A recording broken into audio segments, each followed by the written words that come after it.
하나님 말씀 마가복음 14장입니다. 마가복음 14장. 마가복음 16장까지 있기 때문에 이제 거의 다 우리가 보고 있습니다. 수요일 날은 마가복음을 보고 있고 주일 날은 마태복음을 보는데 마가복음 14장 32절 말씀부터 40절 말씀까지 보십니다. 마가복음 14장 32절로 40절 말씀 저하고 한 절씩 교독해 보십니다. 그들이 겟셋마네라 하는 곳에 이름에 예수께서 제자들에게 이르시되 내가 기도할 동안에 너희는 여기 앉아 있으라 하시고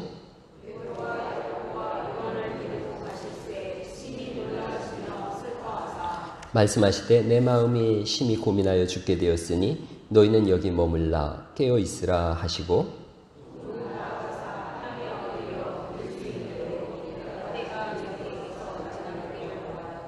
이르시매 아빠 아버지여 아버지께서는 모든 것이 가능하오니 이 잔을 내게서 옮기시옵소서. 그러나 나의 원대로 마시옵고 아버지의 원대로 하옵소서 하시고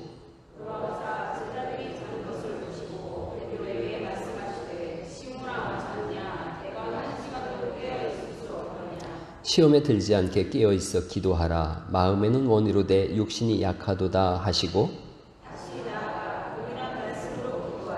같이 읽어요. 다시 오사 보신즉 그들이 자니 이는 그들의 눈이 심히 피곤함이라. 그들이 예수께 무엇으로 대답할 줄을 알지 못하더라. 아멘. 아멘. 마가복음을 계속 보면서 14장은 오늘 읽었지만 지난주에 13장을 봤어요. 13장에서는 예수님께서 감람산에서 설교하셨다 그래서 감람산 강화 이런 표현을 써요.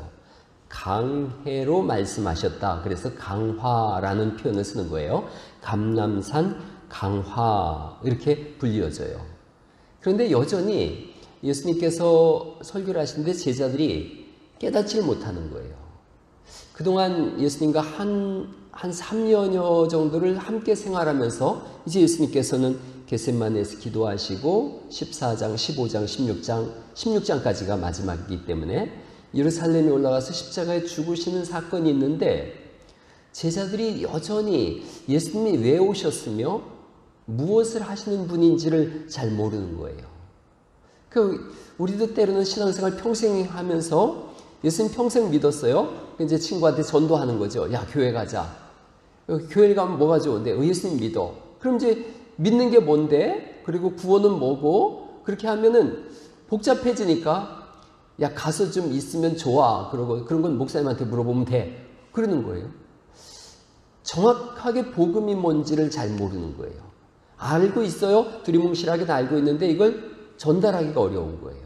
근데 제자들은 아예 거기까지도 가지 못한 거예요. 예수님이 왜 오셨는지를 잘 못 깨닫는 거예요. 어떤 일을 하시는 분인지를 잘 못 깨닫는 거예요.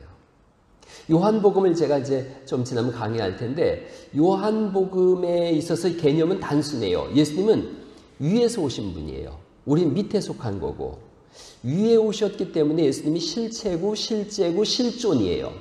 우리는 허상이고 가짜라는 거예요. 그 위의 세상은 모든 것이 완벽하고 모든 것이 풍부한데 아래 세상은 병들고 아프고 가난하고 아무것도 없는 거예요. 예수님이 하시는 일이 뭔가?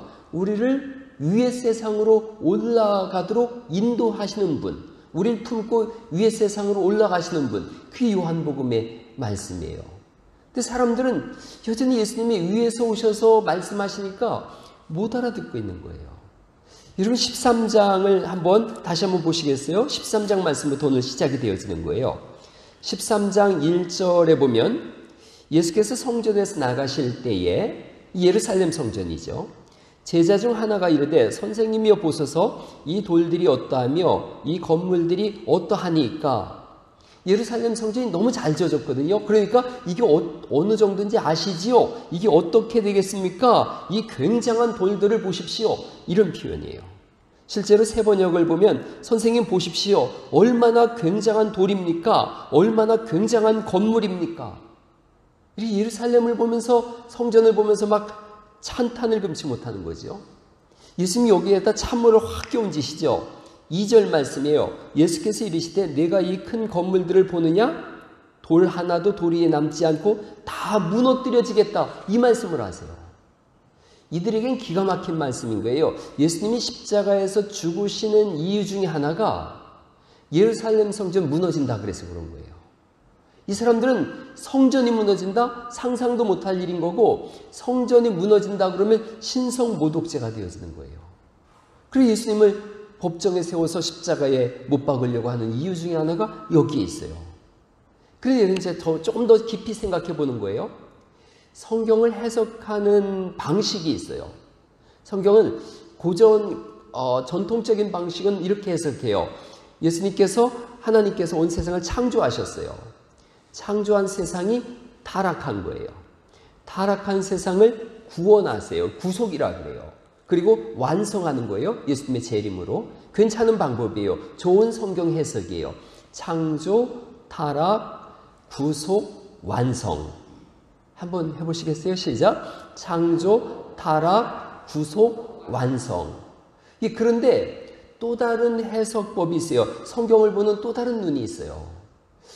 한번 이런 눈으로 한번 성경을 보시면 얼마나 좋은지 몰라요. 하나님께서 온 우주를 만드셨는데 우주를 왜 만드셨는가라고 할 때 성전으로 지으셨다라고 성경을 보는 해석학이 있어요. 이걸 성전신학이라 그래요. 성전신학. 온 우주가 하나님의 성전인 거예요. 그러죠. 하나님이 조그마한 성막에 계실 분이 아니거든요. 온 우주가 하나님의 성전이에요. 그래서 하나님의 성전인 온 우주를 지으셨는데, 그런데 그 하나님이 지으신 온 우주 성전의 모형으로 에덴 동산이 세워진 거죠. 우주 성전이 있고 에덴 동산이 성전으로 세워졌는데 아담과 하와가 이 에덴 성전을 오염시키는 거예요. 타락한 인류가 되어지죠. 그러자 진짜 성전이신 예수님이 오시는 거예요. 예수님께서 이 성전을 헐라 3일 만에 내가 다시 세우겠다 그럴 때 그 성전은 본인 자신을 말씀하는 거라고 성경이 말씀하고 있죠. 그러니까 우주 성전이 있고 아담과 하와가 타락했어요. 오염시켰어요. 그러자 진짜 성전이신 예수님이 오셨다는 거죠. 그리고 예수님을 믿는 우리를 통해서 우리가 이제 교회가 됐잖아요.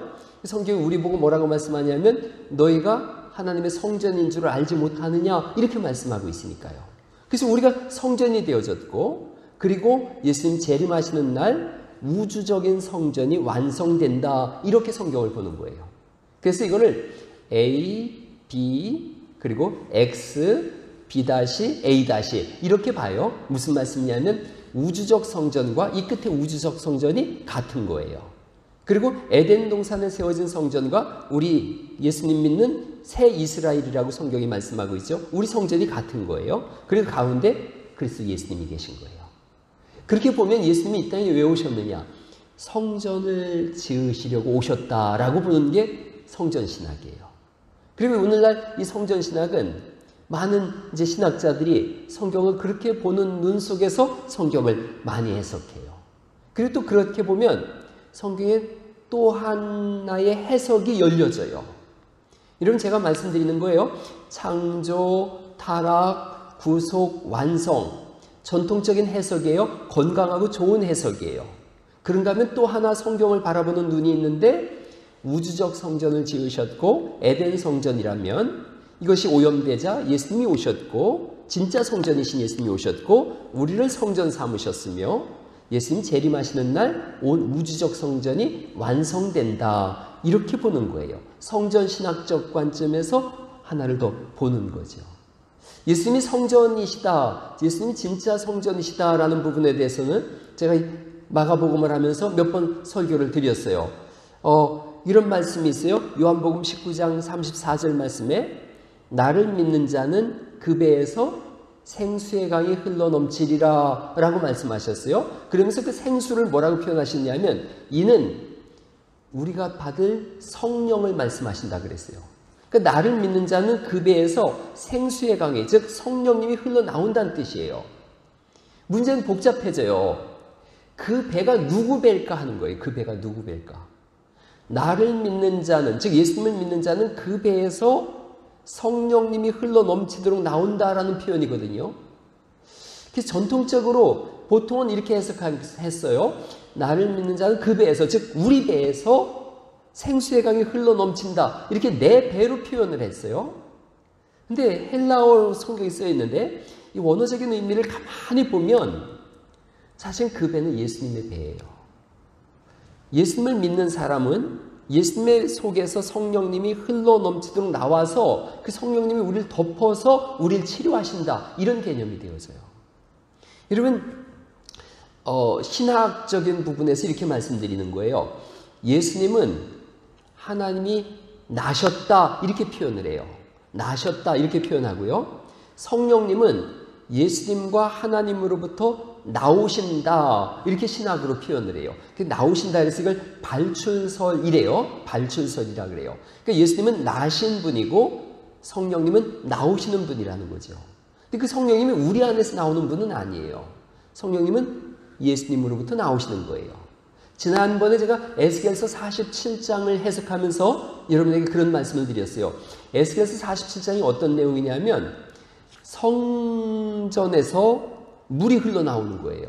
여러분 그런 설교 많이 들어보셨죠? 성전에서 물이 흘러나오는데 재봤더니 발목까지 차고 또 일천척을 가서 쟀더니 무릎까지 오고 그 다음에 허리까지 오고 그 다음에 넘쳐서 사람이 건너갈 수 없는 강이 되었다.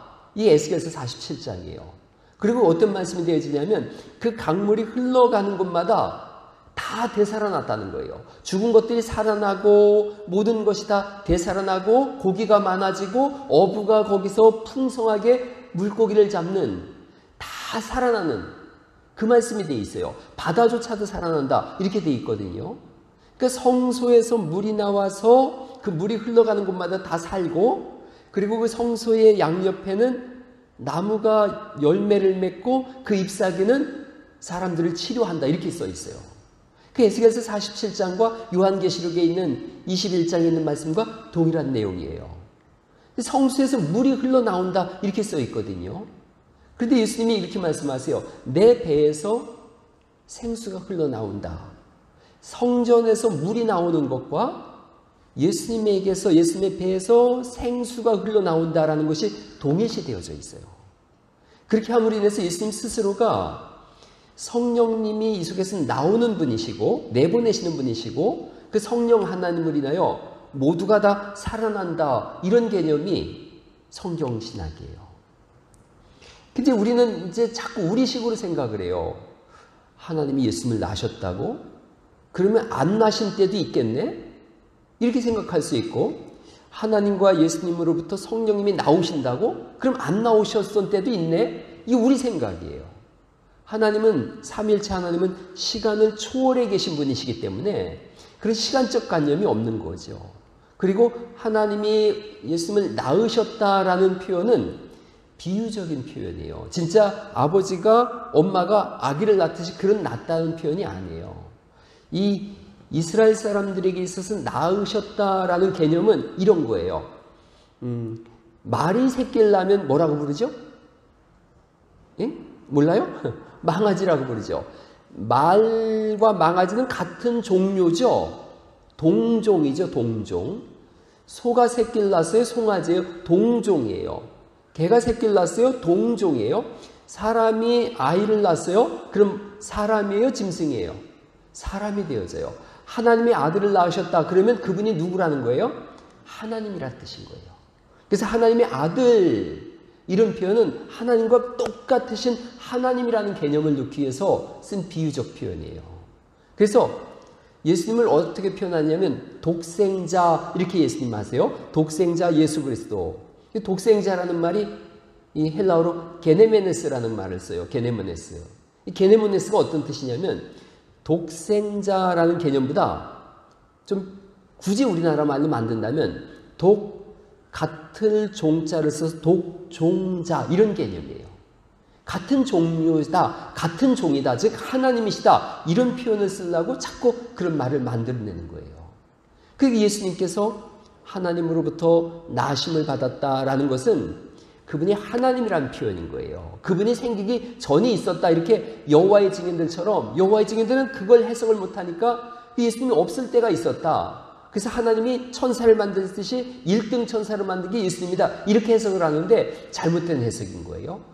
똑같은 하나님이라는 표현을 쓰려고 보다 보니 독생자라는 표현밖에 없었던 거죠. 그런 거예요. 똑같은 하나님이라는 표현이에요. 성령님도 예수님과 하나님으로부터 나오신다. 언제부터? 영원전부터 영원까지 나오시는 거예요. 중요한 건 그거예요. 예수님에게서 성령님이 흘러나오신다. 그렇게 표현하는 거예요. 조금 더 말씀을 드리면 요한복음 1장 1절을 거의 다 모든 분들이 암송하고 있어요. 요한복음 1장 1절이 어떻게 되어지죠?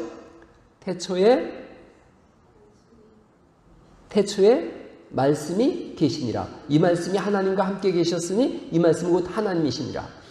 요한복음 1장 1절에 태초에라는 단어가 나와요. 창세기 1장 1절에는 어떻게 되어 있어요? 태초에 하나님이 천지를 창조하시니라. 똑같이 태초가 쓰여져 있어요. 요한복음 1장 1절과 창세기 1장 1절에 똑같은 태초라고 성경이 쓰여져 있고, 하나님께서 며칠간 세상을 만드세요? 온 세상을 창조하시고 안식하시기까지 며칠 걸려요? 7일 걸려요. 요한복음 1장 2절 말씀부터 예수님께서 7가지 이적을 행하시는데 그 7가지 이적이 하루에 하나씩 행하세요. 그래서 7일 동안 행하세요. 7가지 이적이 끝난 다음에 2장에 와서 예수님이 뭐라고 말씀하시냐면 요한복음에서 너희가 이 성전을 헐어라. 내가 새 성전을 세우겠다. 이렇게 말씀하세요. 그렇게 함으로 인해서 창세기 1장과 요한복음 1장 2장이 같은 맥락으로 가고 있어요. 하나님이 온 세상을 지으셨다면 예수님께서 새롭게 하나님의 백성을 지으시겠다. 이걸 말씀하고 있는 거예요. 똑같은 패턴 속에서 쓰여져 있어요. 그래서 성경이 우리에게 말씀해 주시는 거예요. 아담을 첫째 아담이라 그러고 예수님을 몇째 아담이라고 부르시는 거예요? 둘째 아담이라고 표현하는 이유가 거기에 있어요.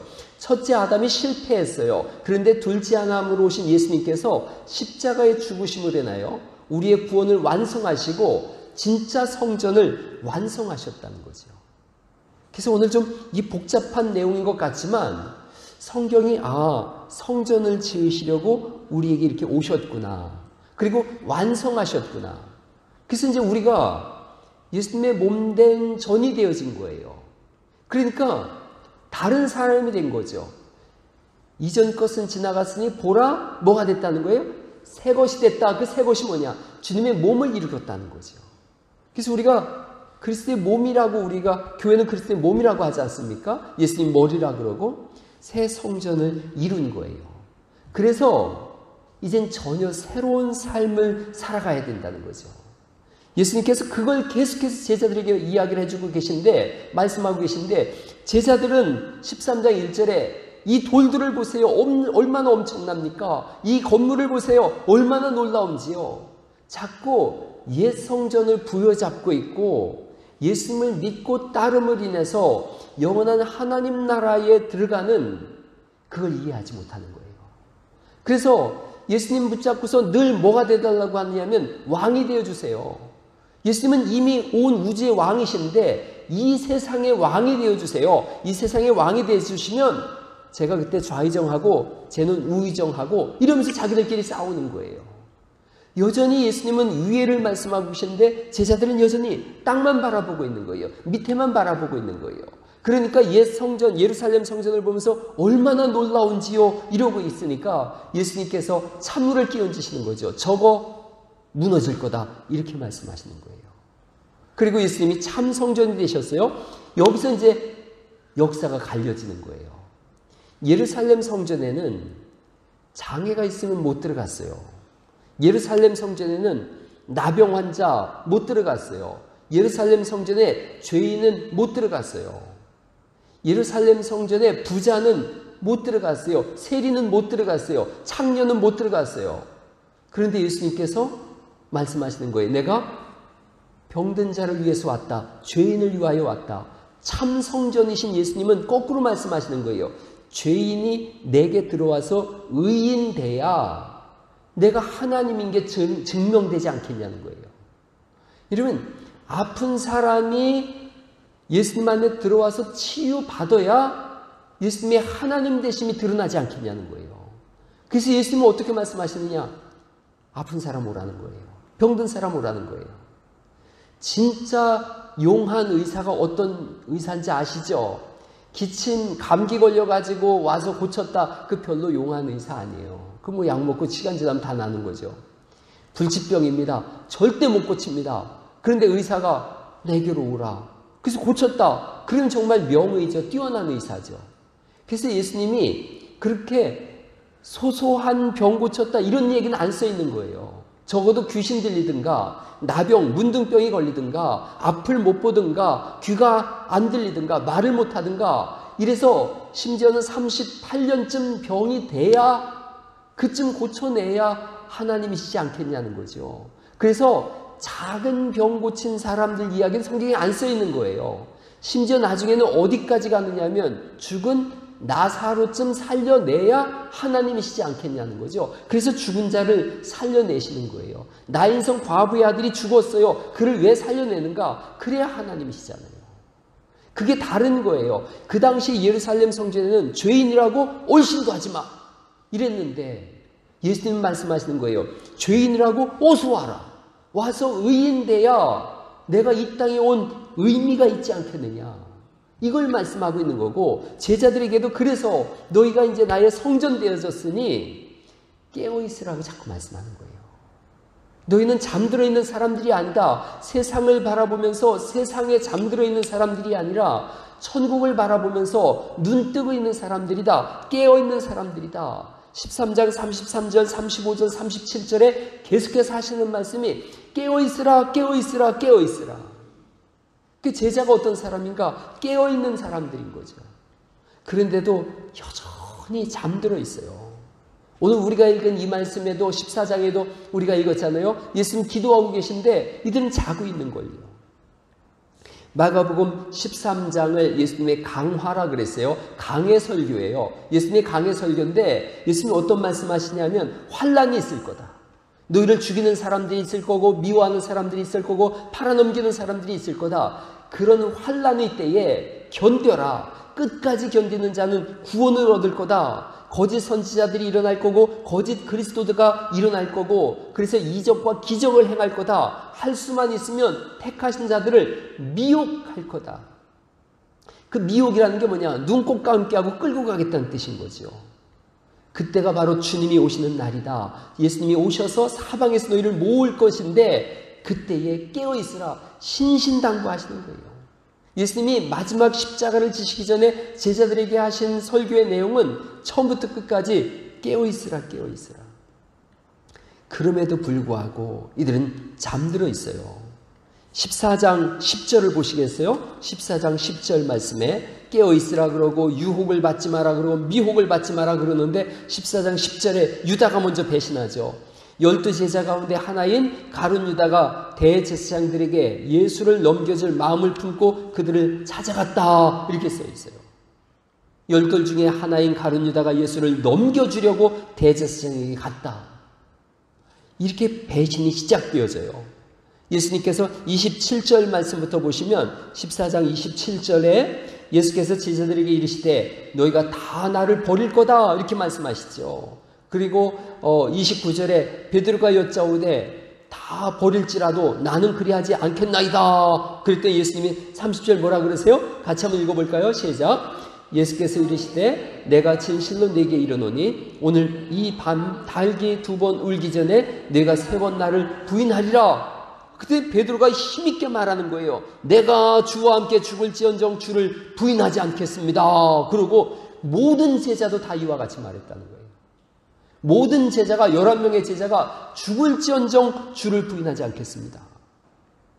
그랬는데 예수님이 경고하시지 않습니까? 깨어있으라 그러고 너희가 나를 부인할 거라 그러고 여전히 이 사람들은 37절 말씀이죠. 37절 제가 읽어볼게요. 돌아오사 제자들이 자는 것을 보시고 베드로에게 말씀하시되 시몬아 자느냐? 네가 얼마도 1시간도 깨어있을 수 없더냐? 이렇게 책망하시는 거예요. 그 책망하고 네가 나를 버릴 거다. 환란이 올 거다. 깨어있어라. 그러면 정신 차리고 기도라도 해야 되는데 제자들이 기도에 내공이 없는 거예요. 기도가 쌓이질 않은 거예요. 우리가 그런 말씀 이제 수요예배 때마다 10분부터 기도를 늘려가자 그렇게 말씀드렸잖아요. 10분 늘려가고 15분 해보고 20분 해보고 자꾸 늘려가다 보면 1시간도 기도할 수 있고 2시간도 기도할 수 있지요. 근데 그렇게 기도해 본 적이 없는 거예요, 제자들은. 그저 예수님 따라다니면 빵 주니까 빵 먹을 수 있고 예수님 따라다니면 나중에 좌의정하고 우의정할 거 이것만 생각하고 세상에 눈 뜨고 있고 하늘에 눈 감고 있으니 그 하늘의 신비로움과 하나님이 주시는 은혜를 맛본 적이 없는 거예요. 기도가 얼마나 감미롭고 하나님과의 깊은 영적 대화이며 관계를 맺고 있고 기도 속에서 역사하시는 신령한 하나님의 은혜를 경험해 본 적이 없는 거예요. 그러니 1시간이 뭐겠어요, 1시간이. 예수님 한 번 기도하시면 1시간 기도하시고 또 한 번 기도하시면 1시간 기도하시고 그러는데 제자들은 여전히 잠자고 있는 거예요. 40절 말씀에 이렇게 써 있어요. 성경이 40절 다시 오사 보신즉 예수님은 또 1시간 가서 기도하고 오신 거죠. 그들이 자니 이는 그들의 눈이 심히 피곤함이로라 이렇게 말씀하고 있어요. 기도에 이 사람들은 실패했어요. 여전히 잠자고 있어요. 그러니까 성경이 50절이 써 있는 거예요. 50절 말씀 같이 한번 읽어볼까요? 시작. 제자들이 다 예수를 버리고 도망하니라. 일이 되어지는 거예요. 여러분, 어목한 시대가 됐다라고 제가 계속해서 누누이 말씀드리고 있어요. 코로나19의 시대가 되어졌어요. 이제는 코로나19로 돌아갈 수가 없어요. 그리고 주일 예배가 지난주에도 이렇게 멈췄다가 또 이번 주에 시작하는데 매일같이 전화도 오지만 오늘도 시청에서 왔다 가고 그랬어요. 아침에 정세균 총리 그 얘기 들으셨죠? 교회도 고위험군으로다가 놓을 계획이 있다. 강력하게 얘기하고 있어요. 광주에서 또 7명이 또 교회에서 발진되어졌어요. 일이 되어지면 정부 차원에서 예배가 막힐 수도 있어요. 온라인 예배가 계속 이루어질 수도 있고 어느 순간 이게 막 신천지처럼 세상 사람들은 신천지나 교회 구분을 못하니까요. 교회에 이렇게 막 확산이 되어버리면 아마 백성들이 나라 국민들이 교회 폐쇄하자고 그럴 수도 있어요. 로마 시대에 못지않은 그런 위기에 우리가 봉착해 있어요. 여러분 코로나19가 터지면서 처음에는 20% 정도의 교인들이 예배 빠졌다 그러더라고요. 20% 정도 빠졌다고. 그랬는데 지난주에 우리는 온라인으로 예배를 했지 않습니까? 오프라인으로 현장 예배를 드렸는데 제가 목사님들 만나서 물어봤어요. 가까운 여기 한 700명 모이는 교회 물어봤는데 200명 나오셨대요. 200명. 현장 예배를 그냥 드리는데 남녀노소 중에 교회 중직자를 제외하고는 아무도 안 나왔더래요. 큰 충격을 받았대요. 목사님이 너무 충격을 받았대요. 그런데 다른 교회 목사님들이 다 그러시더라고요. 우리 교회도 50% 빠졌어요. 우리 교회도 60% 정도 안 나왔어요. 연세 있으신 부모들은 서울에서 자녀들이 전화로 다 난리를 친다는 거예요. 아빠, 아버지, 나 교회 다니잖아요. 그런데 나는 나가더라도 아버지는 가지 마세요. 이런다는 거예요. 더 어려운 시간이 올 거예요. 여러분, 저도 계속해서 코로나19 때문에 민감하게 외신도 들어보고 다 들어보는데, 완치된 사람도 3개월이 지나면 다시 걸릴 수 있대요. 그리고 치료제가 나와도 변종이 또 일어나고 또 일어날 거기 때문에 코로나 제로 이런 건 없을 거라는 거예요. 그런 어려운 시간이 오면 성도님들이 지금은 이제 6개월 지났기 때문에 그래도 이렇게 오지만 1년 지나고 2년 지나면 현장 예배가 너무 어려운 시간이 올 거예요. 누가 남는가? 기도하는 사람만 남아요. 터키에 25년 전에 제가 터키에 단기 선교를 갔어요. 단기 선교를 가서 이즈미르라고 하는 지역에 갔어요. 이즈미르 지역에 갔는데 교인이 10명이래요. 10명. 2명은 선교사 부부예요. 선교사 부부인데 그럼 8명이 누굽니까? 그랬더니 폴리캅이라고 하는 이즈미르의 교부예요. 2세기인가 1세기 때 교부인데 폴리캅이 순교한 교회가 있어요. 폴리캅 순교교회인데 조그만해요. 한 15평쯤 되어져요. 거기에 교회가 딱 하나 있는 거예요. 터키에. 그래서 가봤더니 사람들이 이 불도 못 켜고 촛불을 켜놓고서 거기서 기도하고 있더라고요. 8명이 모여서 기도하고 있는 거예요. 기도 외에는 달리 살아날 길이 없어요. 그래서 주님이 깨어있으라라고 자꾸 말씀하고 있는 거예요. 깨어있지 못하자 다 도망가게 되어지고 51절 말씀 볼까요? 51절 말씀 50절에 다 예수를 버리고 도망했다 그랬고 51절 한 청년이 벗은 몸에 배 혼이불을 두르고 예수를 따라가다가 무리에게 잡힘에 배 혼이불을 버리고 벗은 몸으로 도망하니라. 이 사람은 이 마가복음을 쓴 마가일 거다라고 추정해요. 여러분 이 당시에 벗은 몸이라는 뜻은 발가벗었다는 뜻이에요. 실제로 부끄럽게 도망을 치게 되어지는 거예요. 이 제자들이 다 도망가요. 66절 볼까요? 14장 66절 말씀. 베드로가 대제사장의 여종 하나를 만났어요. 너도 나사렛 예수와 함께 있었도다. 그랬더니 68절 나는 내가 말하는 것이 무엇인지 알지도 못하고 깨닫지도 못한다. 69절이죠. 이 사람도 그 도당이다. 그랬더니 70절 또 부인하고 곁에 서 있는 사람들이 다시 베드로에게 말했는데 너도 갈릴리 사람이니 참으로 그 도당이다. 그랬더니 71절에 베드로가 저주하여 맹세하되 나는 너희가 말하는 이 사람을 알지 못하노라. 이렇게 말씀하고 있는 거예요. 그러나 베드로는 저주하고 맹세하여 말하였다. 나는 당신들이 말하는 그 사람을 알지 못하오. 이게 잠자고 있는 사람의 결론이에요. 코로나19 시대가 되어졌어요. 이전으로 돌아가기 어려워요. 점점 모이기가 어렵고 말씀은 희미해져 가고 있는 시대. 온라인으로 예배를 찍어 올려봐야 볼 수 있는 사람이 그렇게 드물어져 가는 시대. 그럴 때 누가 도망가지 않고 누가 그리스도를 끝까지 부여잡고 하나님 나라에 향해서 가고 그리고 어느 날 죽었을 때 영원한 천국에 도달할 수 있는가? 지금 깨어있는 사람인 거예요. 지금 기도하는 사람인 거예요. 지금 말씀 안에서 자신이 신앙으로 새롭게 되어지는 거예요.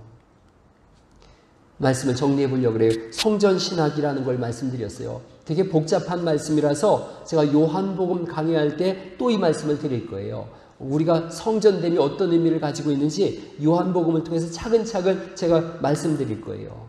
근데 성경은 말씀하세요. 우리가 성전이다. 여러분 이 이스라엘의 성막과 성전에는 성막을 발전시킨 게 성전인데 성막과 성전에는 항상 불이 있어야 됐어요. 가장 좋은 올리브 기름, 이걸 버진 올리브라 그래요. 처녀 올리브라 그래요. 처녀 처음 딴 거예요. 처음 따서 가장 좋은 올리브 기름으로다가 매일같이 불을 켜야 돼요. 제사장이 해야 되는 일이에요. 제사장이 해야 되는 세 가지가 있는데 제사 지내는 거예요. 성전에 불을 켜는 거예요. 그리고 분향단에 향을 지피는 거예요. 제사 지내는 거, 오늘날 우리가 너희는 왕 같은 제사장이요 이렇게 베드로전서에 써 있는데 정확하게 너희는 왕이다, 제사장이다, 거룩한 나라다 이렇게 써 있어요. 그러니까 우리가 제사장들이라는 거예요. 우리가 해야 될 일이 뭐냐? 제사 지내는 거예요. 예배하는 거지요. 예배는 불을 켜야 되는 거예요. 불은 밝히는 거예요. 깨어 있는 거예요. 향단에 향을 피우는 거예요. 요한계시록에 분향단에 향을 피웠는데 이 향이 뭐라 그래요? 성도들의 기도라 이렇게 말씀하고 있어요. 그래서 우리가 어떤 사람들인가? 깨어서 예배하며 기도하는 사람인 거예요. 제사장의 옷에는 방울이 달려 있어요. 성류 하나, 방울 하나, 성류 하나, 방울 하나 이렇게 삥 둘러서 돼 있어요. 이건 잘못 해석해서 지성소에 들어가서 방울이 딸랑거린다 그랬는데 이건 겉옷에 붙어 있는 거거든요. 이 방울이 왜 딸랑거리느냐? 다른 의미가 아니에요. 깨어있다라는 의미예요. 제사장이 방울 소리가 딸랑딸랑 할 때마다 내가 깨어있다라는 거, 또 깨어있어야 된다 이런 뜻이에요. 성전에는 예루살렘 이 성막 안에는 의자가 없었어요. 그리고 제사장은 맨발로 거길 들어갔어요. 맨발로 들어가서 의자가 없으니까 앉지 못하는 거죠. 서서 일을 해야 됐어요. 딸랑거리는 거예요. 방울 소리가 나는 거예요. 깨어있는 거예요. 제자들이 왜 실패했는가? 깨어있는 데서 실패했어요. 실패한 결과가 뭔가? 다 도망간 거예요. 여러분 마가복음은 제가 처음에 강의할 때 제자들이 다 도망갔다 그랬어요. 다 도망갔다 그랬어요. 근데 이들이 언제 돌아오나? 사도행전에서 성령님 충만하게 받았을 때 더 이상 도망가질 않아요. 성령님으로 깨어있을 때 이들이 더 이상 도망가질 않았어요. 우리가 오늘 도망간 제자들의 모습이 아니라 성령 받은 하나님의 사람들로서 깨어있는 삶이 있기를 간절히 축원합니다. 오늘 깨어서 기도하면 내일 우리로 인하여 세상이 바뀌어요. 그러나 오늘 내가 잠자고 있으면 내일 세상이 망할 때 나도 망한다. 이걸 꼭 기억하셔서 깨어서 기도하시고 더 말씀을 열심히 읽으세요. 제가 성경을 쭉 읽다 보니까 하루에 3장 읽고 주일날 5장 읽으니까 1년에 딱 한 번 읽더라고요. 그래서 늘려봤어요. 하루에 6장 읽고 주일날 10장 읽었더니 2번 읽더라고요. 그래서 올해까지 이렇게 1년에 2번, 그리고 이제 성경 본문을 계속 설교하려면 따로 읽어야 되니까 기본적으로 2번을 읽자. 내년에 3번 읽으려고 그래요. 하루에 9장, 주일날 15장. 이렇게 읽으면 1년에 3독해져요. 자꾸 성경을 읽으세요. 하루에 3장씩 읽고 주일날은 하루 종일 있으니까 5장이라도 읽자. 성경을 읽으셔서 말씀 안에서 깨어있고 기도로 깨어있으셔서 어느 날인가 더 힘들고 험난한 시간이 왔을 때 그리스도 예수님 부여잡고 진짜 승리의 삶, 진짜 믿음의 역사를 써나갈 수 있기를 예수님 이름으로 축원합니다. 우리 이 시간에 주여 한번 부르시고 기도로 나가실 텐데요. 지금 15분 됐어요. 오늘은 어차피 제가 기도 시간을 늘리려고 설교를 짧게 해요. 전에 제가 설교하면 1시간은 꼭 했는데 이제 설교를 짧게 하는 이유가 기도하고 싶은 거예요. 여러분과 함께 기도하고 싶은 거예요. 제가 여기 마스크를 꼭 준비해 놨어요. 그래서 안수 기도할 땐 꼭 마스크 쓰고 하니까 걱정하지 마시고 오늘 15분 정도 우리가 지난주까지 10분씩 기도했다면 오늘 5분 더 해서 기도하다가 제가 돌아가신 분 계시면 집에 가신 분 계시면 다음 주부터 30분까지 설교할 거예요. 30분까지는 적어도 기도해야겠다 생각하셔서 기도하실 때 아무도 의식하지 마시고 그냥 깊은 기도를 하세요. 기도하시다가 졸리시면 좀 쉬기도 하세요. 얼마나 피곤해요. 하루 종일 일하시고 오셔서 얼마나 피곤하시겠어요. 그럼 좀 쉬시면서 주님 제가 안식을 취합니다. 이렇게 하세요. 그런데 공부는 엉덩이 싸움이라 그랬는데 기도도 엉덩이 싸움이에요. 15분간 오늘은 기도하되 깊은 기도가 있기를 원하고 주님 하고 부르시고 마음속에 떠오르는 이야기들 주님과 나누시고 많은 이야기를 주님과 나누시는 그런 시간 됐으면 좋겠어요. 막 부르짖지 않더라도 조용히 읊조리더라도 아니면 속으로 하더라도 예수님과 깊은 이야기들이 오늘 일어나는 그런 밤이 될 수 있길 간절히 바랍니다. 주여 한번